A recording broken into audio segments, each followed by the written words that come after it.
Bartosz Fabinski versus Andre Muniz is a middleweight bout. Bartosz Fabinski has a cheated record of 15 wins, 3 losses. Andre Muniz has a cheated record of 19 wins, 4 losses.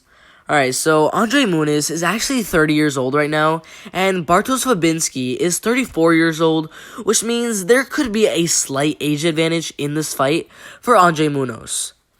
Alright, so Bartosz Fabinski started his career with 4 straight wins, but in his 5th fight, he ended up getting KO'd in the very first round. After that loss, he came back with an impressive 3-fight win streak, all by KO, but ended up losing his next fight by unanimous decision.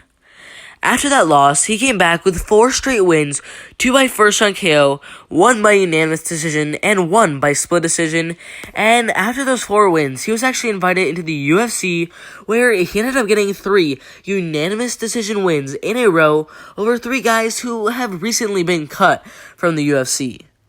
Now, after those 3 wins over pretty competition, he got a little step up in competition against a pretty good fighter in Michel Prazeres and ended up getting submitted in the very first round.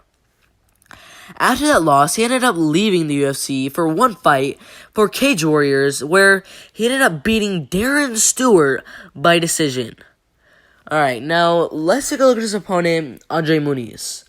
Alright, so Andre Muniz has had a pretty rough start to his career so far, as in his first 9 fights, he ended up going 6-3, and after those 9 fights, he actually really improved his game, as he ended up winning his next 8 fights, with 6 of those fights coming by submission, but in his next fight, ended up getting caught early and KO'd in the very first round.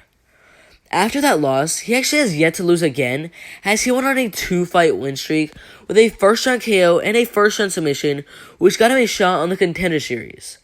Now, once he got on the Contender Series, he fought Bruno Assis and absolutely dominated to get the win by unanimous decision, which did not get him the UFC contract, so he had 1 more fight in the Contender Series, this time against Taylor Johnson, who he ended up beating by first-round submission. After that win, he finally got the UFC contract and ended up fighting Antonio Arroyo and dominated to get the win by unanimous decision. Alright, so I think this fight is very close, and the oddmakers have Fabinski as the minus 160 favorite, but because I think Munoz's ground game is just so good and that he can hang with Fabinski even on the feet as well, that leads to my decision. I think the plus 125 underdog is going to get the win by unanimous decision. Alright, if you agree, disagree, or have something to say, make sure to put in the comment section below, and I'll make sure back to every single one of those comments. Make sure to like, subscribe with notifications turned on so you don't miss the absolute best MMA content out there. It's been fun, but I'm out of here.